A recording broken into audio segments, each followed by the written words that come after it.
বাংলাদেশি প্রতি উত্তর দিতে আমি বাধ্য হচ্ছি। বাংলাদেশের মধ্যে কুখ্যাত অপরাধীগুলোকে দিনে দিনে বৃদ্ধি পাচ্ছে। আমরা দেখতে পাচ্ছি দীপু দাস নামের এক ব্যক্তিকে ওনারা সংখ্যালঘু হওয়ার জন্য, ওনারা হিন্দু হওয়ার জন্য বাংলাদেশের মধ্যে ওদেরকে হত্যা করা হয়েছে। ওকে মারিয়ে মারিয়ে জীবন্ত জ্বালিয়ে দেওয়া হচ্ছে। আমরা আসাম থেকে, ভারতবর্ষ থেকে আসাম সংখ্যালঘু সংগ্রাম পরিষদ আমরা তার তীব্র নিন্দা আর ঘৃণা জানাচ্ছি। আমরা বলতে চাই, অন্তর্বর্তীকালীন বাংলাদেশের সরকার ডক্টর মোহাম্মদ ইউনূস, যদি উনাকে আমরা বলছি আসাম থেকে মুসলমান হয়ে উনাকে বলছি, যদি এই কুখ্যাত যে হত্যাকারী ওদেরকে যদি ফাঁসি কাঠের মধ্যে আপনার দাঁড়াতে না করতে পারেন, তাহলে আমরা আসাম সংখ্যালঘু সংগ্রাম পরিষদ ভারতবর্ষ থেকে বাংলাদেশের কোনো একটা পণ্য বস্তু আমাদের আসাম তথা গোটা ভারতবর্ষে আসতে দিব না।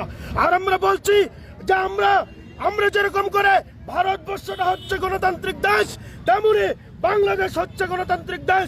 ও দেশের মধ্যে কোন ধরনের মুসলমান কোন সন্ত্রাসবাদী ব্যক্তি হিন্দুর উপর আক্রমণ করতে আমরা ভারতের মুসলমানের দিব না।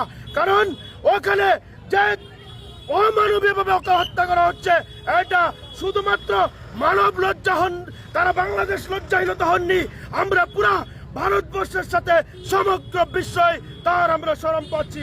গতিকে বলছি যে বাংলাদেশের সরকার যদি ওদের সৎ সাহস আছে, ডক্টর মোহাম্মদ ইউনূস আপনাকে প্রত্যাহ্বান জানাচ্ছি, এই কুলাঙ্গার দীপু দাসের হত্যাকারীকে অতি শীঘ্রে ফাঁসি দিয়ে সমগ্র বিশ্বকে আপনারা মানব জাতির এক সত্যি নিদর্শন দেখাই দেবেন বলে আশা করলাম।